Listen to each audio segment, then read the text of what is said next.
මම එහෙම මේක ටික ටික කායානුපස්සනාවට පෙන්නනවා. Taman ටික ටික අවබෝධ කරගන්න බලන්න තමන් මෙච්චර ආදරයෙන් සලකන මේ ශරීරය ගැන. පුදුමාකාර ආදරයෙන් මේ ශරීරය සලකන්නේ. දැන් තථාගතයන් වහන්සේ කායානුපස්සනාවේදී එක තැනක් විග්‍රහ කරලා කියනවා. මේ ශරීරය ගැන නිසියාකාරයෙන් බලන්න. දැන් මේ කියන දේ හොඳ ආකාරව අවබෝධ කරගන්න. වෙන ඔක්කොම අවබෝධ කරලා තමන්ගේ ශරීරය ගැන හිතලා බලන්න. තමන්ගේ ශරීරය හෝ දැන් තමන්ගේ ඇස් දෙකට පේන අනුන්ගේ ශරීරයක් හරි ගැන අරන් හිතලා බලන්න. එතකොට මේ ශරීරය ගත්තට පස්සේ දැන් ඒකකයක් වශයෙන් අපිට මේ ශරීරය පේනවා. එක යුනිට් එකක් විදියට. අපි ඔය එක යුනිට් එකක් විදියට තියෙන ශරීරයට තමයි කැමති. මේ ශරීරයේ යුනිට් එකක් වශයෙන් තියෙන තාක්කල්නේ අපි කැමති. ඔබ හිතලා බලන්න ඔබගේ බඩේ මෙච්චර විතර ලොකු තුවාලයක් ගිහලා පණුව වැක්කිරනවා මේ බඩෙන් දැන් පණුව හැලෙනවා බිමට. ලොකු පිළිකාවක් හරි මොකක් හරි ඇවිල්ලා දැන් බඩේ. දැන් ඔබ මේ ශරීරයට ඇත්තටම ආසද? දෙවි කෙනෙක් කියලා කිව්වොත් එහෙම. හරි මම ස්පෙයා පාර්ට් කඩයක් දැම්ම බය වෙන්නේ මම ඔබට සම්පූර්ණ ශරීරයක් දෙන්න. ඔය ශරීරය අයින් කරලා දාපන්. ගන්නවද නැද්ද? ඒකාන්තයෙන්ම ගන්නවා. නේද? ඈ දැන් ඔබට වහුවඩුවක් ගෙනත් දෙනවා. මේ වහුවඩුව තියාගෙන ඉන්න තුරු කරගෙන ඉන්න. ඔබ ගනීද? නෑ. නමුත් දොස්තරලා කියන ඔබගේ වහුවඩුව වුණු වෙලා අපිට. දැන් වෙන වහුවඩුවක් දාන්න ඕනේ. අනේ දොස්තර මහත්තයා බල්ලෙක් එකක් හරි කමන්නේ දාන්න මට ජීවත් වෙන්නයි ඕනේ. හවුද නැද්ද? එතකොට බල්ලගේ එකත් හොඳයි. නමුත් දැන් ගෙනත් දුන්නොත් එහෙනම් වහුවඩුව ගහගෙන මේ අස්සේ ගහගෙන ඉන්න කියලා. ඈ තියාගෙන ඉඳීද? ඈ ඕක තමයි අවබෝධ කරගන්නේ. එතන මේ ශරීරයේ මනාකොට අවබෝධ කරගන්න. මේ මොකද්ද මේ? අපිට මේ තියෙන ප්‍රශ්නේ තමයි මේකට චන්ද්‍රාගෙන් ඇලෙන්න ප්‍රධානම හේතුව තමයි අපි මේක යුනිට් එකක් විදිහට අපිට පේන නිසා. ඔබ කසාද බඳින වයසක ඉන්නවා නම් ඔබ කිසිම කෙනෙක් කසාද බඳින්න පිළිකා රෝහලේ ඉන්න ලස්සන කෙල්ලෙක්. ඈ මූණ ලස්සනයි. නමුත් මෙතන තියෙන ලොකු තුවාලයක් ඇදෙලා. නැත්තම් මේ ටික හරි ලස්සනයි. මේ කට මේ පැත්ත ඔක්කොම වන්න වෙලා.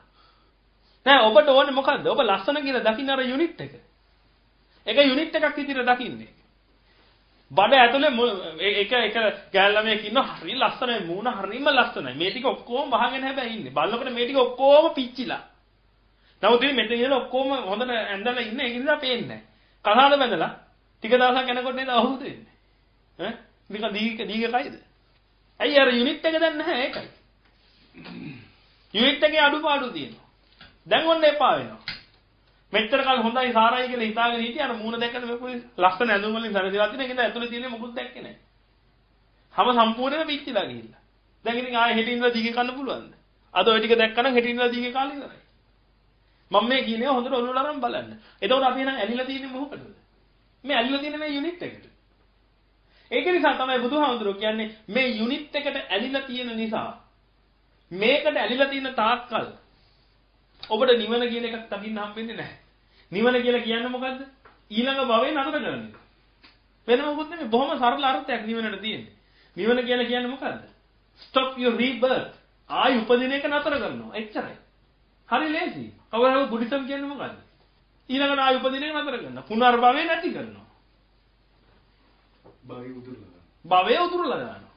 භවයේ ඇතිවීම නවත්තනවා. ඔබ ආස නැද්ද ඒකට?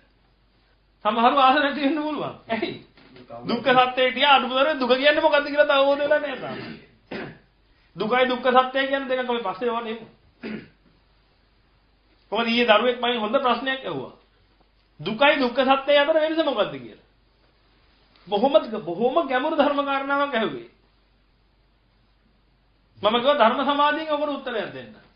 නිකන් වාහනේ ලෝණ ගමන් දෙන්න බෑ ඔකට උත්තරයක්.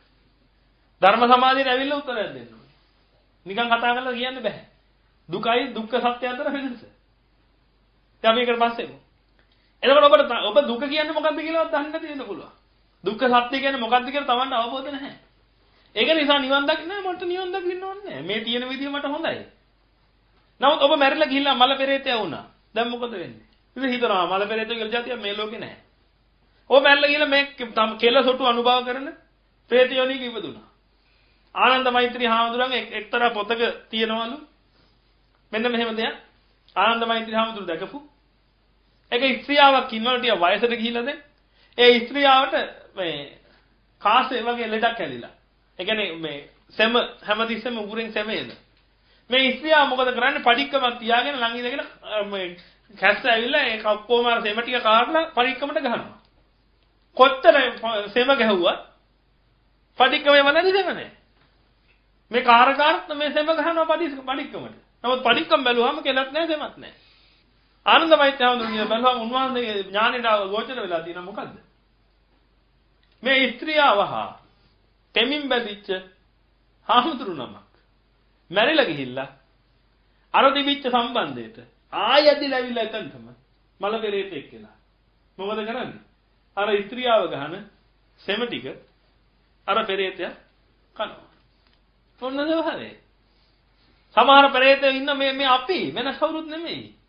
මේ මිනිස්සයා මේ සංකාර වඩන මිනිස්සයා මැරලා ගිහිල්ලා කොහේ උපදිනවද? වැසිකිලි වලේ උපදිනවා. මෙන්න ඔළුව මෙච්චරයි. මෙන්න බඩ. කට තියෙන්නේ කොහෙද? මෙතන. උපදින්නේ කොහෙද? වැසිකිලි වලේ. හරියටම කොමඩෙන් අසුචි වැක්කෙන්න තැන. ගානට මෙහෙම ඔළුවේ කට අල්ලගෙන අල්ලනවා ටක් ගාලා කට. කවුරු හරි ගිහලා වැසිකිලියට පහරද්දි. දැන් ඔබට අවම අපිරිය ඇති. නමුත් දස අකුසලයේ සිද්ධ කළොත් හීන දහම අනුගමනය කළොත් ඒ කාන්තේම ඔය තැන් වල උප්පත්තිය ලබන්න වෙනවා. කැමතිද උප්පත්තිය ලබන්න? නැහැ. කැමති නැතුණාට වැඩක් නැහැ. ඔබ උප්පත්තියටයි කැමති නැති නමුත් ඔබ ගතියට කැමති වෙන්න පුළුවන්. ඔබ ගතියට කැමති වෙලා උප්පත්තියට කැමති වුණාට කරන්න දෙයක් නැහැ. අන්න ඒක අවබෝධ කරගන්න. බලු ගතියට කැමති. නමුත් බලු උපතක් ලබන්න කැමති නැහැ. ඒක කරන්න දෙයක් නැහැ. බලු ගතියට කැමති නම් ඒ ගතිය ගැලපිලා ගිහලා ඒ ගතියට අදාළ උපතක් තමයි සකස් වෙන්නේ. ඒක නිසා තමයි ගතියම මේ ගලවලා දාන්න ඕනේ. ඒක නිසායි අපි නිවන් දකින්න ඕනේ. හැමදාම දිව්‍ය ලෝකෙ උපදින්න පුළුවන් නම් ප්‍රශ්නයක් නැහැ. ඒක නිසා තමයි අන්‍යාගමික මේ ස්වර්ගය කියලා. අන්‍යාගමිකයෝ කියලා කියන්නේ ඔය කියන හැම ආගමක්ම. දෙවියෝ හා සම්බන්ධ බැඳිච්ච හැම ආගමක්ම. මුස්ලිම් හෝ වේවා, ඉස්ලාම් ධර්මයේ හෝ වේවා, ක්‍රිස්තියානි ධර්මයේ හෝ වේවා, හින්දු ධර්මයේ හෝ වේවා. දෙවියෝ හා බැඳිච්ච දෙයක් නේ. ඒ අයට පෙනෙන තෙක්මානේ ඒගොල්ලෝ කතා කළා. මොකද්ද පෙනෙන තෙක්මානේ දිව්‍ය ලෝකේ? සදාකාලික සැප තියෙන ස්වර්ගයක් තියෙනවා කියලා කිව්වා. බොහොම හරි. ඒ පේන ටිකයි කිව්වේ. Hindu ආගමේ අර භාවනා කණේට ගිහිලා භාවනා කරන මේ තාපසවරු. ඊටත් වඩා දෙයක් කිව්වා. මොකද්ද? බ්‍රහ්ම ලෝක කියලා જાතියක් තියෙනවා. ඒ බ්‍රහ්මයා තමයි ලොක්කා. හැබැයි ඒගොල්ලන්ට දකින්න පුළුවන් උනේ කොතන යනකම් විතරද? මහා බ්‍රහ්ම කියන දිව්‍ය ලෝකෙට යනකම් විතරයි. බ්‍රහ්ම ලෝකෙට. ඒකේ ලොක්ක මහා බ්‍රහ්මයානේ. ඒක නිසා කො මහා බ්‍රහ්මයා තමයි ලෝකෙම ඇව්වේ. ඇයි ඒ? පෙරජාති සීකරන නුවණක් ලබාගෙන සීකරගෙන ගියා. ඈ මුළු ජීවිත කාලෙම සීකල්ලි වරුණත් අර බ්‍රහ්මයාගේ ආයුෂ කාලය ඉවර කරගන්න බෑ. ගෝලයන්ට කතා කරලා කිව්වා මට අවුරුදු මෙච්චර ගාන ඉඳලා අද මේ වෙනකම් මේක සීකලා. අන්න අර බ්‍රහ්මයා ගැන. ඒ ලෝකේ ඉන්න ලොකු බ්‍රහ්මයා ගැන. ඒ බ්‍රහ්මයාගේ තාමත් මං කොච්චර සීකලත් ඒ බ්‍රහ්මයාගේ උපත මට හොයාගන්න බැරි වුණා. ඒ කියන්නේ මේ බ්‍රහ්මයා තමයි මේ ලෝකෙට පළවෙනිට පහළ වුණේ. ඒ කියන්නේ මේ බ්‍රහ්මයා තමයි මේ ලෝකෙම ඇව්වේ. ඔන්න සංකල්පයක් ගෙනාවා. එතනින් එහාට අර එන ශිෂ්‍ය පිරිස උගන්වන්නේ මොකද්ද? මහා බ්‍රහ්මයා තමයි ලෝකෙම ඇව්වේ කියලා. බුදුහාමුදුරුවෝ එක තප්පරයකින් සිහි කරනවා මොකද්ද? අර මහා බ්‍රහ්මයාගේ ආයු කරානේ බල්ලකොට ගියා ඒ ඉස්ලාම් මිනිස්සෙක් කියලා හිටියේ ඊට ඉස්ලාම් හරකෙක් කියලා ඉඳලා තියෙනවා. පට යාලා බුදුහාමුදුරන්ට ඔක පේනවා. ඉතින් බුදුහාමුදුරුවෝ කියනවා මේක කවුරුත් මවපු දෙයක් නැහැ. මෙතන. මෙන්න මේක මැව්වේ. කවුද මැව්වේ? උඹමයි මවා ගත්තේ. වෙන කවුරුත් උඹ මැව්වේ නැහැ. ඔය තණ්හාව තමයි උපාදාන වෙලා ගිහිල්ලා භවයක් සකස් උනේ. ඒ තණ්හාව ඇති උනේ ඇයි? තියෙන අවිද්‍යාව නිසා. ඔන්න බුදුහාමුදුරුවෝ පටිච්චසමුප්පාද ධර්ම න්‍යාය ඉදිරිපත් කළා. මේ ඉන්න දෙවියන් වහන්සේ. මොකද්ද දෙවියන් වහන්සේ? පටිච්චසමුප්පාදේ තමයි දෙවියන් වහන්සේ. දෙවියන් වහන්සේ කියන්නේ යම් කිසි කෙනෙක්ව මවන කෙනා නම් ඇත්තටම යම් කිසි කෙනෙක්ව මවන්නේ කවුද? පටිච්චසමුප්පාද ධර්ම න්‍යායය තමයි මවන්නේ. තමන් සංකාරයක් නැවුවා නම් ඒකට අදාළ උපතක් තමන් සකස් වෙනවා. ඒකට අදාළ જાතියක් සකස් වෙනවා. ඉතින් තමන් මේක නිසී කියලා හිතාගෙන ඉන්නකල් මොකද වෙන්නේ?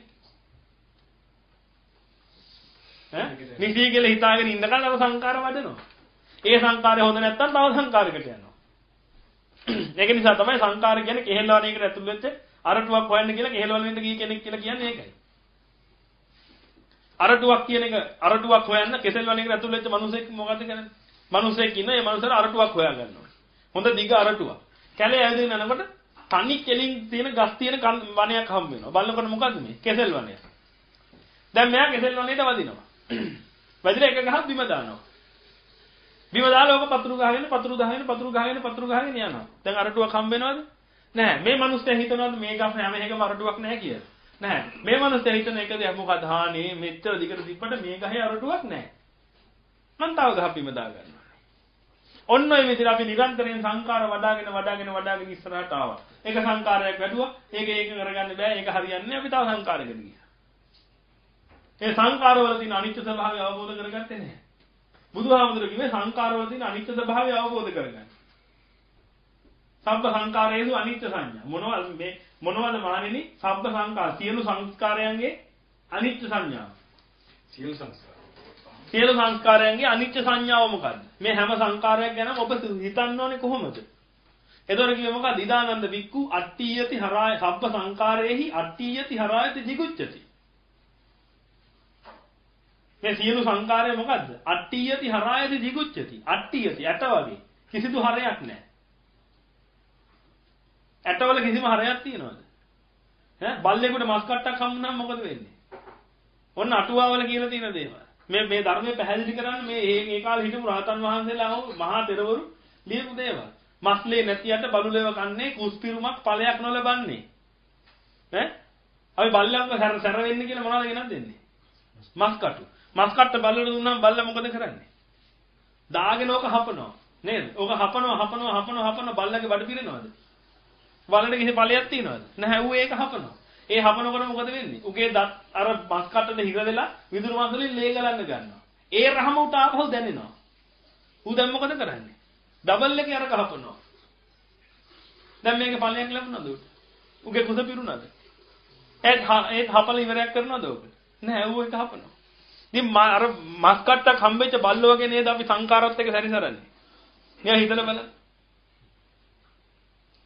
මේ සංකාරات අරගෙන අපි සැරිසරන්නේ මස් කට්ටක් හම්බෙච්ච බල්ලෝ වගේ. ඒක කනවා ඉවරයක් නැහැ. කවද්දෝ ඉවර කරන්නේ. මේ මරණයෙන් පස්සේ මේ චුත වෙන තප්පරේදී ගිහලා මහා පෙරේතෙක් වුණාට පස්සේ බල්ලෙක් වුණාට පස්සේ යකෙක් වුණාට පස්සේ මොකෙක් හරි වුණාට පස්සේ ඔය එකක්වත් ආයි තේරෙන්නේ නැහැ ඊට පස්සේ. ඔහේ ඉන්නවා. ඉතින් අර මහා අන්ත දුකක් විඳගෙන ඉන්නවා. ඉඳලා ගිහලා එක්ක ආයි කොහෙන් ගිහලා උපදිනවා. ඒක සතර අපාගත වෙනවා. අපායට ගිය එකේ කාය එයිද? අවීච මහ නරකාදී උපදින්න දෙයක් කළොත් එහෙම. අවීච මහ නරකාදී උපදිච්ච එකෙක් නිකන් හිතලා බලන්න මොන තරම් දුකක්ද විඳින්නේ කියලා. ඇයි ඔබට මේවා තේරෙන්නේ නැත්තේ? නිකන් හිතලා බලන්න. මේකට තමයි සද්ධර්මය කියලා කියන්නේ. මේකට තමයි නියම කල්යාණ මිත්‍යාගේ ස්වභාවය. මේකේ තියෙන ඇත්ත ඇති සැටියෙන් අවබෝධ කරලා දෙන්න දෙයි. ඔබ ලස්සන ජීවත් වෙනවා වෙන්න පුළුවන්. දුක කියන එක අඩුවෙන් දැනෙනවා වෙන්න පුළුවන්. තාම ඔබට දුක දැනෙන්න පටන් ගත්තේ නැති වෙන්න පුළුවන්. ඔබ දන්නේ නැද්ද ඔබ දැන් වයසට ගිහිල්ලා කොවිල හරි මෙන්න මේ ඔක්කොම මෙහෙම එල්ලිලා ඇස් මේලා තර තොල් මේ ලස්සනට පිම්බිලා තිබිච්ච තොල් ඔක්කොම දැන් තුනී වෙලා ගිහිල්ලා ශරීරේ ගඳ ගන්න පටන් අරගෙන ඔය වයසක මිනිස්සු බස්සන නැග්ගම මේ නාය ආවිනය යන්න තරමට ගඳයිනේ නේද? ඒ නාන්න නැති හින්දාම නෙමෙයි. නාන්න නැති හින්දාම නෙමෙයි. ඒ වයසක ශරීරවල තියෙන ස්වභාවය ඒක. වයසක ශරීර ගඳයි. ඇයි ඒ? සෛල උපදිනවට වඩා ප්‍රමාණයක් මැරෙනවා. ජරා ස්වභාවය හරිම වැඩි. ජරා ස්වභාවය කියලා කියන්නේ මේ ජරා ගතිය නෙමෙයි. ජරා කියලා කියන්නේ මොකද්ද? දි รา යන ස්වභාවය. තමන් ඉපදිච්ච දවසේ තමන්ට තිබිච්ච දෙයක් තමයි දි รา යන ස්වභාවය. ඉතින් ඒ ශරීර දි รา යන ස්වභාවය වැඩි. දි รา යන ස්වභාවය වැඩි නිසා හරි ඉක්මනට ගඳ ගන්නවා. මොකද සෛල ඉක්මනට මැරෙනවා. ඉතින් ඒක තමයි තමන් ඒ තත්ත්වෙටපත් වෙනකොට හිතලා බලන්න නැගිට ගන්න බැරි වුණාම අන්තභාගයේ තත්ත්වයක් තමන්ට ඇති වුණාට පස්සේ නිකන් හිතලා බලන්න පොඩි තරම් දුකකටපත් වෙනවා තමන් කියලා මේ ආත්මය තුනේ. ඉතින් මේ ආත්මෙත් ඔච්චර දුකකටපත් වෙනවා නම් අද කොච්චර ලස්සන විදියට වැඩක් තියෙනවද? ඔන්න ඕක ඊළඟට බලන්න ඕන තමන් පෙර නිමිති.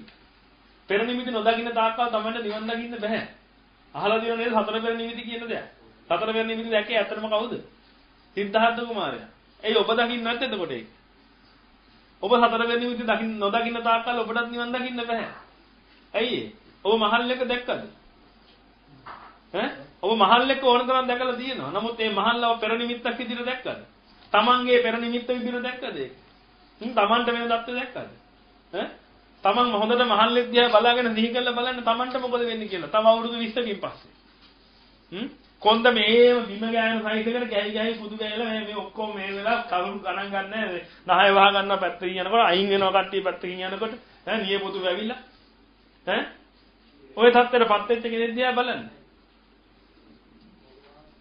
ඒ කියන්නේ එයාම සිහි කරලා බලන්න. තමන් ඒ තුලින් දකින්න. අන්න ඒක තමයි පෙර නිමිත්ත කියලා කියන්නේ. තමන් මේ පෙර නිමිත්ත දකින්නකොට තමන්ට අවබෝධ වෙනවා මම මේ ශරීරයත් කියාගෙන. මේ ශරීරය මෙහෙම දෙයක්. පසු කාලීනව මෙහෙම වෙන දෙයක්. දැන් ඔබ වාහනයක් ගන්න යනවා. ඔබ හොඳටම විශ්වාස කරන සාත්‍තර කියන කෙනෙක් ඉන්නවා. එයා කියනවා තව මාස දෙකක් යනකොට ඔය වාහනේ ඉස්සරහ චොප්පචරොස් වෙනවා කියලා. දැන් ඔබ හොඳටම විශ්වාසත් කරනවා මේ මිනිහයාව. දැන් ඔබ මේ වාහනේ ගනීද? ඔබ මේ වාහනට ඇලුම් කරයිද? ඒක තමයි කියන්නේ පෙර නිමිත්තක් වශයෙන් මේක දිහා බලන්න. Taman හරියට පෙර නිමිත්ත දැක්කනම් මේ ශරීරය ගැන උදම්මනක් නෑ ඔය විදිහ. ලැජ්ජනද උදම්මනන්නේ මෙච්චර කුණු වෙලා යන ශරීරයක් තියාගෙන. නිකන් හිතලා බලන්න. මම මේ ශරීරය ආදීනවා කියනවා මේ ශරීරයේ වැඩක් නෑ මේ ලෝකේ වැඩක් නෑ කියනවා නෙමෙයි. ඔබ මේ භෞතිකව දියුණු වෙන්න. නමුත් ඔබ මේ බුදුදහමේ තියෙන හරි සත්‍ය ආකාරය අවබෝධ කරගන්න. ඔබ කැමති වුණත් නැත්නම් ඔබට මේක උරුමයිනේ. කවුරුත් කැමතිද මෙතන වයසට යන්න? කවුරු අකමැති වුණත් වයසට යන්න. ඔබ වයසට යන එක නවත්තන්න පුළුවන්ද? ඒ වයසට ගියාට පස්සේ ඔබට වෙන දේ ඔබට නවත්ත ගන්න පුළුවන්ද? ඔය ඔක්කොම ඔබට වෙනවා. ඔබට තමන්ගේ ශරීරය දරා ගන්න බැරි වෙලාවක් එනවා. අන්න ඒකට තමයි හැරමිටියක් ඕනේ වෙන්නේ. නැත්නම් අර කරත්තේ තල්ලු කරගෙන යන්න ඕනේ වෙන්නේ. ඉතින් ඔබ තල්ලු කරගෙන යන අය දැකලා දිනවනේ ඕනේ තමයි. ගැහි මේව කර කර යන අය. තමන් පෙර නිමිත්තක් විදිහට ඒක දැකලා බලන්න. තමන්ටත් ඕක වෙන්නේ. එහෙනම් අනිදාට අවබෝධ කරගන්න තමන් එතනින් යාට හිතන්න පටන් ගන්න. සිද්ධාර්ථ කුමාරයා එහෙමයි වුනේ. සිද්ධාර්ථ කුමාරයා කියලා කියන්නේ පුදුම ශරීර සැප විඳිපු මිනිස්සෙක්. රාජුරුවන්ගේ පුතා පුදුම සැප දීලා හැදුවේ. ඉතින් එක දවසක් යනකොට කොහෙද? උයන් ගෙලියට යනකොට මේ නාලා කාලා බිල සතුටු වෙන්න. උයනට යනකොට දැක්ක අර මහල්ලව. මහල්ලව දැක්කම ජන්නමිත කියනවා මේ කවුද මේ? මහල්ලේ. අපි හැමෝටම ওই ටික තමයි අන්තිමට උරුම වෙන්නේ. අන්න හිතන්න පටන් ගත්තා. මොකද්ද? මහල්ලව දැකලා නතර වුණේ නැහැ. අපි හැමෝම මහල්ලව දැකලා නතර වුණා. මහල්ලේ ආච්චි කොහොමද? හරි එච්චරයි. ආතේ කොහොමද එච්චරයි. නමුත් සිද්ධාර්ථ කුමාරයා මොකද වුනේ? එතනින් යාට හිතන්න පටන් ගත්තා. මේ අපි හැමෝටම මේක උරුමද? තියෙන මේ මොකටද මම මේ යන්නේ? මේ මටත් මේ දේ උරුම නම් මගේ රජසැපෙන් ඇති වැඩේ මොකද්ද? මම මොකටද මේ සතුටු වෙන්න යන්නේ මේ වගේ ශරීරයක් තියාගෙන? අන්න පෙර නිමිත්ත වශයෙන් දැක්කා නෑ යයියා අපහවයක් මේක නම් මට ඊන සතුටු වෙන්න පුළුවන් තත්ත්වයක් නෙමෙයි තියෙන්නේ. බලන්න අවබෝධය. ඊළඟට ඉතින් ආයි මොකද කළේ? දැන් ඔන්න ආයි ඊළ රජවාසලේ ඉන්නවා. ඉඳලා මාස ගානකට පස්සේ දැන් ආයි යන්තම් හිත හදාගත්තා. හිත හැදෙව්වා. හරි නමුත් අරක තාම ඔළුවේ වැඩ කරනවා. හරි? එහෙනම් ඔන්න ආයෙ තව දවසක් කැමති වුණා යන්න. යනකොට මොකද උනේ? ලෙඩෙක් දැක්කා. බොහොම ලෙඩ හැදිලා ඇඟ කුස්ත හැදිලා මේ වැල්ලා බොහොම අමාරුවෙන් මෙවුලි ඉන්න ලෙඩෙක්ව දැක්කා. මේ කවුද මේ? ස්වාමීනි මේ ලෙඩෙක්. මේ ඇඟ පුරාම කුස්ත හැදිලා මේ ශරීරයේ මේ ලෙඩක් හැදිලා තියෙනවා. අන්න තමන් අවබෝධ කරගන්න පටන් ගත්තා. මේ මගේ ශරීරයටත් මේ ටික වෙනවනේ. ඔන්න අවබෝධ කරගන්න පටන් ගත්තා. මගේ ශරීරයටත් මේ ටික වෙනවා. මේ ශරීරය ගැන උදම්මල්ල ඇති බැදී මොකද්ද? මේ ශරීරයත් අරගෙන මං මොකටද යන්නේ සතුටු වෙන්න? යයියන් ආපහු යා. තුන්වෙනි වතාවේ ආවා. එනකොට දැක්කේ මොකද්ද? මලමිනියා. මොකද්ද මේ?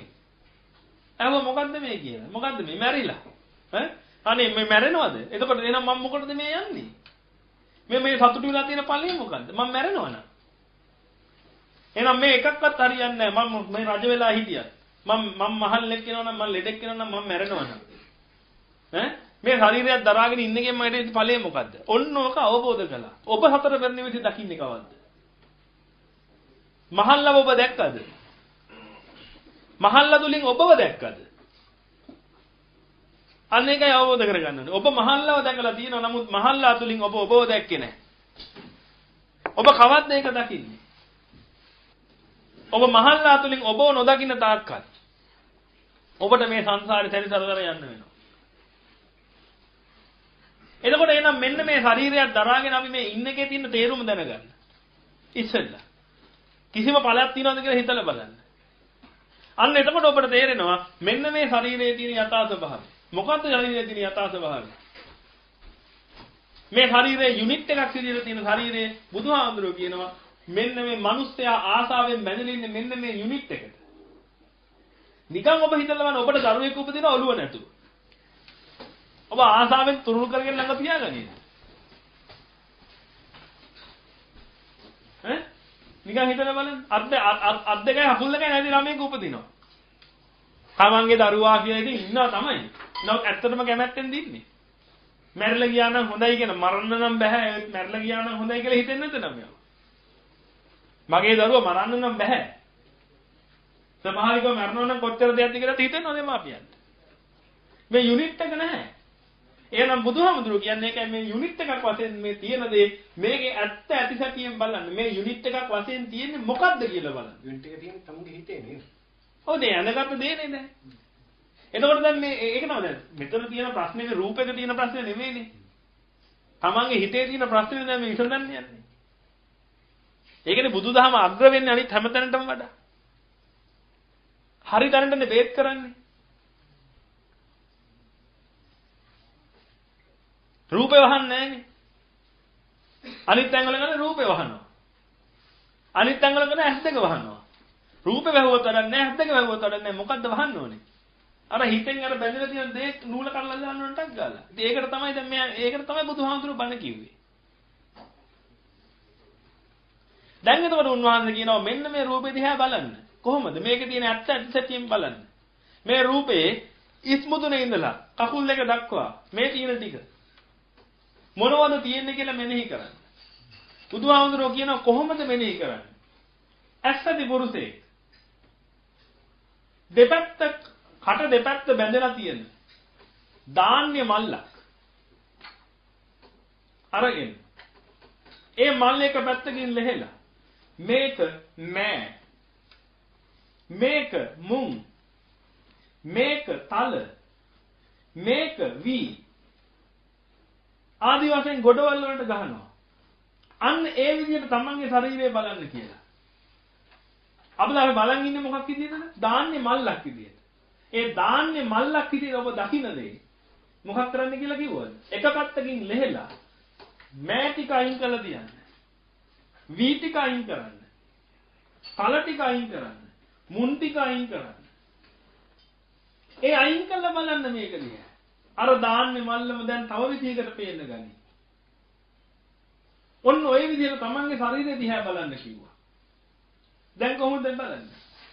ඔන්න බලමු. ඔන්න තමන්ගේ ශරීරයේ තියෙනවා. කේසා. කෙස්. නිවි හැනිහිල තමන් ඉන්න වෙලාවක තමන්ගේ ශරීරය මවා ගන්න ඉස්සරහා. මේ ඉස්සරහින් තමන්ගේ ශරීරය මවාගෙන කෙස් ටික ගලවලා අයින් කරන්න. ලොම් ටික ඔක්කොම ගලවලා අයින් කරන්න එකේ තියෙන. නකා නියපොතු ටික ගලවලා අයින් කරන්න. දන්තා දත් ටික ගලවලා අයින් කරන්න. තචෝ හැම ගලවලා අයින් කරන්න. ඉතුරු මොකුත් එපා. ඔන්න ඔය පහ අයින් කරලා බලන්න. ඕකට කියනවා තච පංචකය කියලා. තච පංචකය කියලා කියන්නේ මොනවද?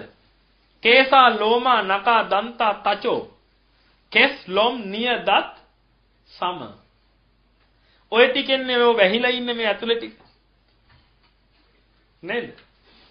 මේ ඇතුලේ තියෙන ස්වභාවය සම්පූර්ණයෙන් වහලා තියෙන්නේ ඔය ටිකෙන්නේ. ඔන්න ඔය ටික ගලවලා බලන්න. ඒත් ඇති. මේ චිකේ කියලා පිළිකුලට ලක් කරන්න කියලා කිව්වා. ඒ වැරදි බන්න. පිළිකුල් භාවනාව කියලා කියන්නේ ඒක වැරදි බන්න. බුදුහාමුදුරුවෝ පිළිකුලට ලක් කරන්න කිව්වේ නෑ මේක. පිළිකුලට ලක් කරන්න කිව්වට පස්සේ රීදි රසා ගන්න හිතෙන්නේ අපෝ මෙච්චර ජරාවකද මම මේ ඉන්නේ කියලා. ඈ නිකන් හිතලා බලන්න. ඔබගේ මේ අච්චර ආදරය කරන බොහොම මේ ළඟින් වැළඳගෙන ඉන්න තමන්ගේ භාර්යාව. ඉතින් හංකටේ ගහලා දුන්නොත් මම වැළඳගෙන ඉන්නේ කියලා වැළඳගෙන ඉන්නේ කවුද? නැත්තම් වෙන මැරෙන්නේ නැති වෙන්න වෙන වෙනම ගොඩ ගන්නවා. වකුගඩු වෙනම දානවා. නහර වැල් ටික ඔක්කොම වෙනම දානවා. මුළු ඇඟේම තියෙන නහර ටික අරන් වෙනම දානවා. මුළු ඇඟේම තියෙන මාංශය අරන් වෙනම තියෙනවා. හදවත වෙනම ඩුඩු ගාලක් ගහනවා. ඒ මුත්‍රා පෙරෙනවා. ඔක්කොම වෙනවා. වකුගඩු අක්මා ඔක්කොම තියෙනවා. වෙනම තියෙනවා. දැන් ඔබ මොකද දැන් වෙන්නේ? හංගඩත් වෙනම තියෙනවා. දැන් ඔබ ගිහලා අනේ මගේ වයිෆ් කියලා අංකඩේ බදා ගන්නවා. මොකද ඔබ බදාගන්නේ දැන්? අර හදවත ලං උනේ. අර බුක් බුක් බුක් බුක් ගාගෙන හදවත බදාගන්න තියෙනද දැන්? මෙයා හිතලා බලන්න බුදුහාමුදුරුවෝ කිව්වේ ඔන්න ඔය දේ. අර එක යුනිට් එකක් විදිහට දැකපු දේ දැන් අපි විස්තර කරලා බැලුවා. මොනවද මේ තියෙන්නේ? මේ එකකටත් එකිනෙක ඇලෙන්න පුළුවන් දේවල්. ඔබ මේක හරියට දැක්කනම් දැන් ඔබ හිතලා බලන්න. ඔබට දෙනවා මනුස්සහමක්. හරි ඔබ ඉස්සරහම දැන් ඔබට ඔන්න වයිෆ් කෙනෙක් හදනවා. නැත්නම් හස්බන්ඩ් කෙනෙක් හදනවා. ඔබ ඉස්සරහම හදලා දෙනවා. ඔබට කැමතියි. දැන් ඔබ ඉස්සරහම මොකද කරන්නේ? ඇට ටිකක් ගන්නවා. ඇට ටික ගාලා හදනවා. ඊට පස්සේ මොකද කරන්නේ? වහුගඩු තියනවා දාලා. දැන් ඔබට මේ දැන් පේනවා දැන්. ඈ? වහුගඩු තියනවා. හොයලා අත් දාලා එක වහුගඩු දෙකක් අරගෙන දානවා ජොග් ගාලා මෙතන යනවා. පෙනහළු වෙනම තියෙනවා. පෙනහළු දෙකක් අරන් දැම්ම මෙතන. දැන් ඔබ ඔක්කොම බලාගෙන ඉන්නේ. හදවතක් අරගෙන දැම්ම මෙතනට. ඈ? ඊළඟට අක්මාවක් අරගෙන දැම්මා. ආමාශයක් අරගෙන දැම්මා. ඊට පස්සේ නහර වැල් ටිකක් අරගෙන නහර වැල් ටික ගාන්න දැම්මා. හරි? දැන් ඔබ ඔක්කොම දැන් ඇස් දෙක ඉස්සරහා බලාගෙන ඉන්න දැන් මේ ඔබට වයිෆ් කෙනෙක් හදනවා. දැන් මේ වයිෆ් කෙනෙක් දැන් හදාගෙන යනවා. නැත්නම් හස්බන්ඩ් කෙනෙක්ව හදාගෙන යනවා. හරි? ඊට පස්සේ හංකඩේ දැම්මා. දැන් හංකඩේ දාලා තියෙන්නේ. දැන් ඇස් තාම නෑ දාලා. නාසයෙන් තාම ඇවිල්ලා නෑ. දැන් මොකද කරන්නේ? ඔක්කොම ලේ දානවා ඇතුළට. ඇයි ලේ තියෙනවනේ මේක ඇතුලේ? ලේ ටික දානවා. ඊට පස්සේ මේකේ සෙම තියෙනවනේ ඇතුලේ. සෙම බාල්දියක් තියෙනවා. සෙම බාල්දියෙන් කෝප්ප දෙක තුනක් දානවා ඇතුලට. දැන් ඔබ ඔක්කොම ඇස් අරගෙන බලාගෙන ඉන්නවා. දැන් ඔකට මේ වයිෆ් කෙනෙක් හදන හැටි. හරි? ඔන්න ඕක තමයි බුදුහාමුදුරුවෝ කිව්වේ. මේ ඉස්සෙල්ලා කවදාවත් අහලා නැහැ නේද ඔක? බුදුහාමුදුරුවෝ කියපු විදිය. ඔහේ අපි පදවැල් කියාගෙන යනවා. යම් කෙනෙක්ගේ ධර්ම සමාධියකින් යම් දෙයක් එනවනම් අන්න එතරයි සත්‍ය තියෙන්නේ. හොඳට අවබෝධ කරගන්න. දැන් ඔබ බලාගෙන ඉන්නවා. දැන් බලාගෙන ඉන්න අතර දැන් මේ පිට. අර කොළ පාට තියෙන පිට ටිකක් අරගත්තා. පිට ටිකක් අරගෙන දැම්ම ඇතුළට. ඔක්කොම බාල්දිය වල දාලා තියෙන ඔක්කොම දැම්මා. එතකොට සරවත් අරගෙන සරව බාල්දියෙන් කප් දෙක තුනක් දැම්ම ඇතුළට. දාලා ඔක්කොම කළා මොකද කළේ? ඇස් බාල්දියක ඇස් දාලා තියෙනවා. ටග්ගල ඇස් දෙකක් අරන් හයි කළා. කන් කපලා දාලා තියෙනවා කන් දෙකක් අරන් හයි කළා. ඒ හයි කළා ඒ ඔක්කොම කළ ඉවර වෙලා මොකද කරන්නේ? දැන් ඔන්න හංකඩේ ලස්සනට ගහලා දුන්නා. මෙන්න භාර්යාව අරන් ගිහලා කැමති එකක් කරගනින් කියලා. ඔබ කැමතිද? දැන් ඔබගේ අස්පනා පිට අර හදපු භාර්යාව අරන් ගිහිල්ලා ඈ වැළඳගෙන ඉන්න කැමතිද? ඒ දැන් ඉන්න භාර්යාව කැමති නේද? ඇයි ඔබ යුනිට් එකක් විදිහට දැක්කේ? ඒ භාර්යාවගේ හෝ ස්වාමියාගේ ඇත්ත ස්වභාවය නෙමෙයි දැක්කේ. එහෙම නැත්නම් දරුවගේ ඇත්ත ස්වභාවය නෙමෙයි දැක්කේ. දරුවෝ නැති අම්මා තාත්තා කෙනෙක් ඉන්නවා. දරුවෝ නැහැ. දැන් දෙවියන්ගෙන් ඉල්ලගෙන යදිනවා ඉතින් අනේ මට දරුවෙක් දෙන්න කියලා. හරි? ඊට දෙවියන් කියනවා දෙවිය එකපාරට පහළ වෙලා කියන ඕකේ. දරුවෙක් දෙන්න. කියලා දැන් දෙවියෝ මොකද කරන්නේ? අර දරුවව හදනවා. දැන් මුට දරුවෝ නැහැනේ. දැන් දරුවෝ නැති එකාට දරුවෝ කොහොමද දෙන්නේ? ඉතින් දරුවෙක් හදන්න ඕනේ. දැන් දෙවියෝ දරුවව හදනවා. අර කියපු විදිහට හදනවා. ඈ? දැන් අර හදපු දරුවව අල්ලගෙන යයිද මෙහෙම? ඈ? අනේ දෙයනේ පණනම් දෙන්න එපා. ඈ? හොඳ නේද? ඔන්නෝක තමයි බුදුහාමුදුරුවෝ කිව්වේ මේකේ තියෙන යථා ස්වභාවය ඇත්ත වශයෙන් දකින්න. අත්තිහි මස්මින් කායේ කේසා ලෝමා නකා දන්තා තචෝ මන්සන් නහාරු අට්ටි මිංජා වක්කං හදයන් යකනං කිලෝමකං පියකං පප්පාසං අන්තං අන්තගුණ උදරියං කරීසං පිත්තං දෙම්මං උප්පෝ ලෝහිතං දේදෝ මේදෝ අසුවසා කේලෝ සිංගානිකා ලසිකා මුත්තන්ති කියලා කිව්ව කීය 32ක්. ඔන්න ඔය 32කින් තමයි මේ ශරීරය හැදිලා තියෙන්නේ. හැබැයි ඕකට වාතයේ කොටස් අයිති නැහැ. ඔය කිව්වේ මොකද්ද? පඨවි ධාතුවයි ආපෝ ධාතුවයි විතරයි. ඒ කියන්නේ පොළොවට පස් වෙලා යන ටිකයි ගලාගෙන යන ස්වභාවයට තියෙන ටිකයි විතරයි. ඉතින් ওই තියෙන ටිකම තියෙන ඔක්කොම 32ක්. බුදුහාමුදුරුවෝ කිව්වේ ඔන්න ඔය කැලි 32 වෙන් වශයෙන් ගලවලා තියලා බලන්න මේ ශරීරය දිහා. එතකොට ඔබත් බලන්න නිකන් ඉන්න වෙලාවට තමන්ගේ ශරීරයෙන් ඔය කැලි ටික ඔක්කොම ගලවලා අයින් කරලා වෙනම තියන්න. වෙනම තියලා බලන්න මේ ශරීරය මට ඕනේද කියලා. යුනිට් එකක් වශයෙන් දකින්න තාක්කල් මේ ශරීරය ඕනේ. නමුත් මේක වෙන් වශයෙන් දකින්න තාක්කල් මම නම් හිතන්නේ මෙතන ඉන්න කාටවත් පිස්සුව නැත්තම් මේ ශරීරයක් ඕනේ වෙයි කියලා. ඔබ සෙමට කැමතිද? සෙමටියක් අතර දුන්නොත් කැමතිද? නැහැ. සෙම ටිකක් මල්ලකට දාලා දුන්නොත් තරයි යන්නේ කියලා. ඒක කැමතිද? නැහැ. නේද? නමුත් මේ ශරීරය තුල සෙම තියනවා කියලා ඔබ හිතන්න කැමතිද? ඈ? නිකමල හිතලා වන්න මේ ශරීරයේ මෙන්න මෙතන පොඩි කුහරයක් හදලා තිබ්බොත් බල්ලෙක්වත් එන්නේ නැහැ ළඟට. ඒ තරම් මහ ගඳ ගහන ස්වභාවයක් මේ ශරීරය තුල තියෙනවා. නමුත් මේක යුනිට් එකක් වශයෙන් තියෙන තාක්කල් මේක අවබෝධ වෙන්නේ නැහැ. ඒක නිසා තමයි මේ චිකේ ඊය ගඳයි කිය නෙමෙයි බුදුහාමුදුරුවෝ මේක කිව්වේ. පිළිකුලට ලක් කරන්න නෙමෙයි කිව්වේ. මේකේ තියෙන ස්වභාවය ඇත්ත ඇතිසැටියෙන් දකින්න. අන්න එතකොට Tamanට මේ ශරීරය නම් නිසි නැති බව අවබෝධ වෙනවා. මේ ශරීරය දුකටපත් වෙන බව අවබෝධ වෙනවා. මේ ශරීරය ජරාවටපත් වෙන බව අවබෝධ වෙනවා. එහෙනම් මේ ජරාවටපත් වෙන ශරීරයට ඇලුනොත් එහෙනම් මට මොකද වෙන්නේ කියලා අවබෝධ වෙනවා. මේ ලෙඩ දුකටපත් වෙන ලෙඩ කොච්චර මේ ශරීරය ඇති වෙනවද? ගිරිමානන්ද සූත්‍රයේදී බුදුහාමුදුරුවෝ මේ ශරීරයට තියෙන ලෙඩ ටික කොච්චර කියනවද? ආදීනව සංඥාවක් විදිහට. මේ ශරීරයේ තියෙන ආදීනව මෙනෙහි කරන්න කියලා. නේද? චක්කු රෝගෝ, සෝත රෝගෝ, ගාන රෝගෝ, ජීවහා රෝගෝ, කාය රෝගෝ, සීස රෝගෝ, කන්න රෝගෝ, මුඛ රෝගෝ, කාසෝ, සාසෝ, පිනාසෝ, දහෝ ජරෝ, කුච්චි රෝගෝ, මුච්චා පක්කන්දිකා, සූලා විසූචිකා, කුත්තං ගණ්ඩෝ, කාසෝ, සිලාසෝ, දෝසෝ, අපමාරෝ, දද්දු කණ්ඩු කච්චු රකසා විතච්චිකා, ලෝහිත පිත්තම් මදුමේහෝ, අන්සා පිලකා බගන්දලා, වාද සමුට්ඨාන ආබාධා, පිත්ත සමුට්ඨාන ආබාධා, සෙම්ම සමුට්ඨාන ආබාධා, උතු පරිණාමජ ආබාධා, විසම පරිහාරජ ආබාධා, ඕපක්කමික ආබාධා, කම්ම විපාකජ ආබාධා, දීතං උන්නං ජීගච්ඡා පිපාසා උච්චාරෝ පස්සාවෝති. දැන් ඔකෙන් කොච්චර හැදිලා තියෙනවද? එහෙනම් තව කොච්චර හැදෙන්න නියමිතද? ලෙඩ දුක් වලින් මිදෙන ස්වභාවයට ඇති වෙලා තියෙන්නේ තාම. ඔය ශරීරයේ ලෙඩ දුක් වලින් මිදිලාද තියෙන්නේ? මේ ශරීරයක් ලැබුවා නම් ඔය කියන ලෙඩ දුක් වලින් එකක් හෝ දෙකක් හෝ තුනක් හෝ 10ක් හෝ 20ක් හෝ Taman ඇති වෙනවා. හෙම්බිරිස්සාවක් හැදිලා දඟලන්නේ අපි. පොඩි ඔලුව හැක්කමක් හැදිලා දඟලන්නේ. දතේ අමාරුවක් හැදිලා වෙඩි තියාගන්නේ මිනිස්සු. හිතලා බලන්න. දැන් මේ කොච්චර ලෙඩ තෝගයක් මේකට හැදෙන්න තියෙනවද? ඒ හැදෙන්න තියෙන මේ මෙච්චර ලෙඩ තෝගයක් හැදෙන්න තියෙන ශරීරයක් තියාගෙන නිරෝගීකම ගැන උදම් මැනුවොත් එහෙම මොනතරම් මෝඩද අපි? මෙතන ඉන්න කාටද නිරෝගීකම ගැන උදම් මැනන්න පුළුවන්? මම නිරෝගී මොන්තර නිරෝගී මිනිස්සෙක් තවත් නැහැ. මම නිරෝගී මේ ලෙඩෙක් ඉන්නේ මෙන්න ලෙඩු. අපි නිරෝගී හිතන්න පුළුවන්ද? තරුණෙන්ට උදන් අනන්න පුළුවන්ද? මාගේ තරුණකම ගැන කියගෙන මම තරුණ අපි තරුණයෝ නියම තරුණයෝ නාති. මේ නාතියත් Tamanට ශරීරය ගැන අවබෝධයක් තියෙනවා නම් පුළුවන් නම් තමන්ගේ තියෙන තරුණකම ගැන උදම් අනන්න. තමන්ගේ ජීවිතය ගැන උදම් අනන්න පුළුවන් මෙච්චර මේ අස්පන අපිට මිනිස්සු මැරෙනවද කියේදී. වයසක මිනිස්සු මැරෙනවා, තරුණ මිනිස්සු මැරෙනවා. නේද? ඇක්සිඩන්ට් වල කෑලි කුඩු වෙලා මැරෙනවා. අන්න ආයි වටෙන් ඇවිල්ලා බලන්න මේක නිසිද අනිසිද කියලා. මේක අනිසි නම් මේක පරිහරණයෙන් නැති වැඩක් නැත්තම් අන්න මොකද වෙන්නේ? තමයි ටික ටික මේ චන්දරාගේ නැති වෙලා යනවා. චන්දරාගේ නැති වෙනකොට රාගේ නැති වෙලා යනවා. චන්දරාගේ නැති වෙනකොට මොකද නැති වෙන්නේ? චන්දරාගේ නැති වෙනවා කියලා කියන්නේ ඇත්තටම කෙලින්ම මෝහයට පහරක් ගන්නවා. චන්දරාගේ මේ මෝඩකම නිසා තමයි අපි මේක අල්ලගෙන ඉන්නේ. මේ ඇත්ත ඇති සැටි නොදැනීම නිසා. Taman ඇත්ත ඇති සැටියෙන් අවබෝධ කරගන්න හදනකොට කෙලින්ම පහර වෙන්නේ මොකටද? මෝහයට. මෝහයට පහර වදිනවා කියලා කියන්නේ රාගයයි ද්වේෂයයි කෙලින්ම අයින් වෙලා යනවා. තමන්ගේ ශරීරයේ ඇත්ත ස්වභාවය ඇති හැටියෙන් තමන්ට අවබෝධ වෙනකොට මොකද වෙන්නේ? මේ ශරීරේ තියෙන රාගය නැති වෙලා යනවා. අන්න රාගය ඡේ වෙලා ගියා. නිවන කියන්නේ මොකද්ද? රාගක්කයෝ නිබ්බාන. දේශක්කයෝ නිබ්බාන. මෝහක්කයෝ නිබ්බාන. රාගයේ ඡේ වීමක් තියෙනවා නම් ඒකයි නිවන. මෝහයේ ඡේ වීමක්, ද්වේෂයේ ඡේ වීමක් තියෙනවා නම් ඒකයි නිවන.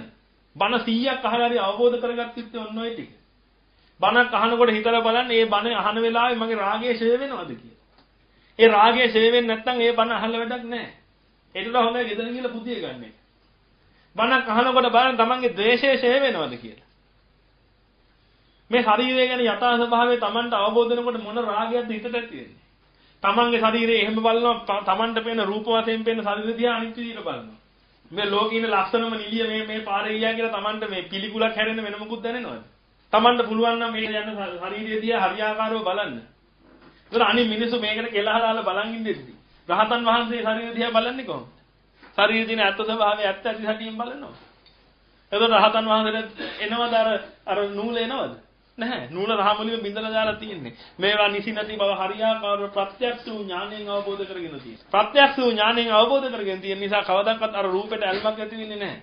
ඒක නිසා තමයි අර මුගලන් මහරහතන් වහන්සේට එක්කෙනෙක් යෝජනාවක් කළානේ ඒ කාලේ. මුගලන් මහරහතන් වහන්සේට ඇවිල්ලා කිව්වා ඔබ වහන්සේ මහා ඉරිදිමත් කෙනෙක්, බොහොම පුෂ්ටිමත් කෙනෙක්. මම තමයි මෙහි ඉන්න හොඳම ගණිකාව. මං ඔබ වහන්සේට සියලු සැප සම්පත් දෙන්න යම් මාත් එක්ක ඔය මුඩු මහණෙක් වගේ ඉන්න තෝ යම් මාත් එක්ක. මුගලන් මහරහතන් වහන්සේ මොකද කිව්වේ? පින්වත් නැගණිය. මට නුඹව පේන්නේ වැහි කාලේ උතුරුලන අසුචි වලක් වගේ. එහෙව් මට උඹ එහෙම මේදි මං කොහොමද උඹත් එක්ක ඇල්ල ඉන්නේ? එහෙනම් මේක හරියන්නේ මේ ඩීල් එක හරියන්නේ. උන්වහන්සේට ඇත්ත ඇති සැටියෙන් පේනවා. අපි මොකද කරන්නේ? ඇත්ත ඇති සැටියෙන් බලන්නේ නැතුව අර හංකරයෙන් වහගෙන ඔක්කොම කරගෙන පැත්තකට වෙලා ඉන්නවා. විඥාණයට පෙන්වන්න දීලා ඉන්නවා බලාගෙන. විඥාණය කියන්නේ මායාකාරයි. ඇත්ත නෙමෙයි පෙන්වන්නේ. ඇත්ත සම්පූර්ණයෙන්ම වහලා පෙන්වන්නේ. මොකද චන්දරාගය තියෙනවනේ අපිට. ස්ත්‍රී රූපයන් කෙරෙහි ඇති වෙච්ච චන්දරාගයක් තියෙනවා. ස්ත්‍රී රූපයන් කෙරෙහි ඇති වෙච්ච චන්දරාගය නිසා අපි එතනින් වෙන් වෙන්න උත්සාහ කරන්නේ නැහැ. ස්ත්‍රී රූපයක් දැකපු ගමන් ටංගල ඇද්ද කියන්නේ ඒකයි. පිරිමේකට ස්ත්‍රී රූපය කෙරෙහි තියෙන චන්දරාගයක් තියෙනවා. පිරිමේකට පිරිමි රූපය කෙරෙහි චන්දරාගයක් නැහැනේ. නේද? පිරිමි 100ක් ගියත් එච්චරයි. දෙවෙනි පාරත් බලනවද ආ? බලනවද නැහැ? නමුත් ස්ත්‍රියක් මෙතනින් ගියා නම් බැලුවට අංගල ආයෙත් බලනවා ආයෙත් හැරලා බලනවා. ඒක තමයි ස්වභාවය. ඇයි ඒ ස්ත්‍රී රූප කෙරෙහි තියෙන චන්දරාගය මිදිලා නැහැ. එහෙනම් ස්ත්‍රී රූපය කෙරෙහි තියෙන චන්දරාගය මුදව ගන්න තියෙන ක්‍රමය මොකක්ද? ඒ රූපයේ තියෙන යථා ස්වභාවය හරියටියෙන් දකින්න. ඒ රූපයේ තියෙන යථා ස්වභාවය හරියටියෙන් දැක්කට පස්සේ Tamante ඒ ස්ත්‍රී රූපය කෙරෙහි තියෙන අර චන්දරාගය නැතිලා යනවා. අන්න මෝහය නැතිලා ගියාන් එතනින් යට රාගයක් නැති වෙනවා. Taman රාගය අර චන්දරාගය නැති වුණා නම් ඒක නිසා ඇති වෙන ද්වේෂ සහගත තත්ත්වයක් ඇති වෙන්නේ නැහැ. ස්ත්‍රී රූපයක් දැක්කම ඒක අයිති කරගන්න ආසය තුන. ඒ වගේම තව කෙනෙකුත් එනවා මේක අයිති කරගන්න. දැන් මොකද කරන්නේ? පුදුමාකාර ද්වේෂයක් හිතට නැගිලා එනවා. අර පුද්ගලයා විනාශ කළා හරි කවන්නේ මේ වටිනා වස්තුව මම ගන්න ඕනේ. එහෙම නේද හිතෙන්නේ? නිකන් හිතන බලන සල්ලි ටිකක් තියෙනවා පවුම්. එක මිනිස්සේ පවුම් 50000ක් අරගෙන එනවා ගැලේ පාරක. දැන් ඔබ දන්නවා පවුම් 50000ක් අරගෙන නැත්නම් ලක්ෂ 5ක් අරගෙන එනවා මම මුට ගහලා මුව මරලා මම මේක ගන්න ඕනේ. ඇයි මේ පවුම් 50000 පුදුමාකාර වටින බව දැන් Tamanට අවබෝධ වෙලා තියෙනවා. දැන් තමන් වාහනේ මොකද කරන්නේ? වාහනේ පැත්තක ගහගෙන බලාගෙන ඉන්නවා මේ මිනිස්සු එනකම් තුවක්කුව දික් කරගෙන ආපු ගමන් වෙඩි දීලා මරලා මේ ටික ගන්න. දැන් පැය දෙකක් විතර බලන් ඉන්නවා අර මිනිස්සු එනවා. එනකොටම මේ රේඩියෝ එකේ යනවා.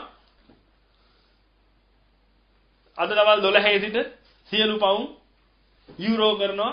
තියෙන පවුම් ඔක්කොම නැති වෙලා යනවා කියන. දැන් මොකද වෙන්නේ? දැන් ඉතින් අර මිනිස්සුම මරයිද? ඇයි මෙච්චර කල් වටිනවා කියලා අල්ලගත්තු දේ දැන් මොකද උනේ?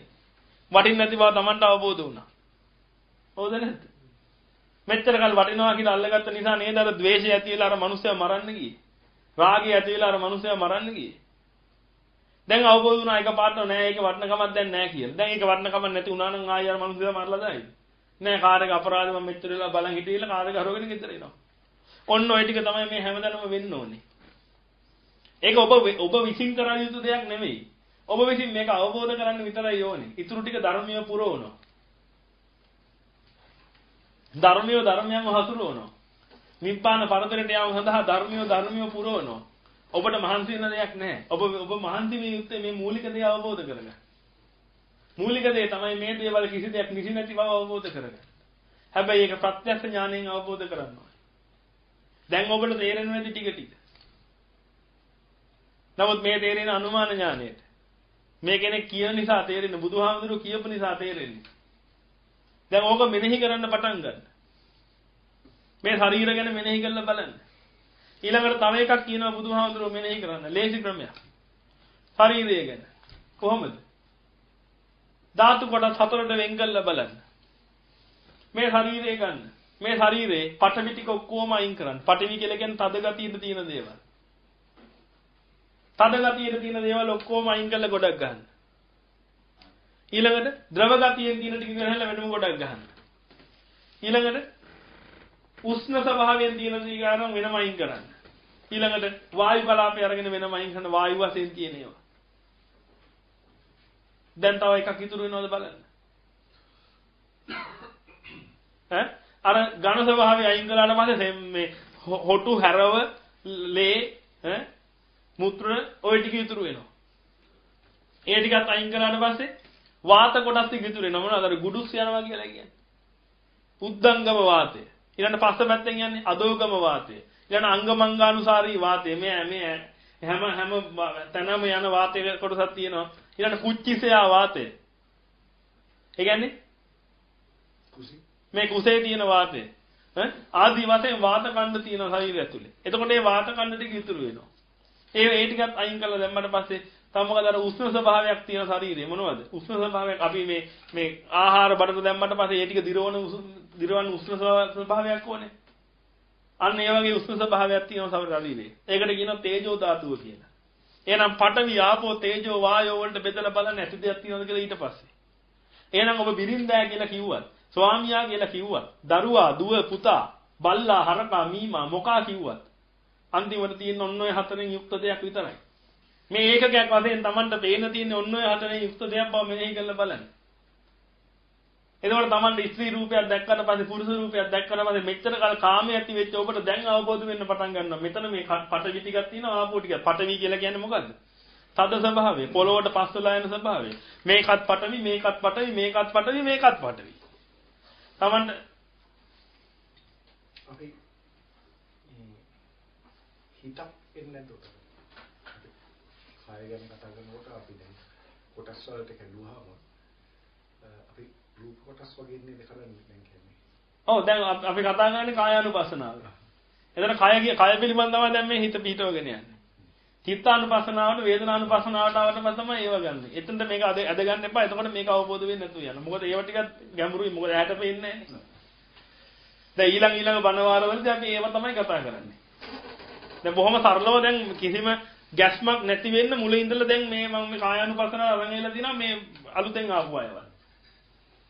ඒක හොඳට අවබෝධ කරගන්න. මම කියන්නේ ඒකයි. ඔබට ධර්මය අවබෝධ කරගන්න දෙන හොඳම chance එකක් මේක. ඉතින් මේක මිස් කරගත්තා කියලා කියන්නේ මොන තරම් අපරාධයක්ද?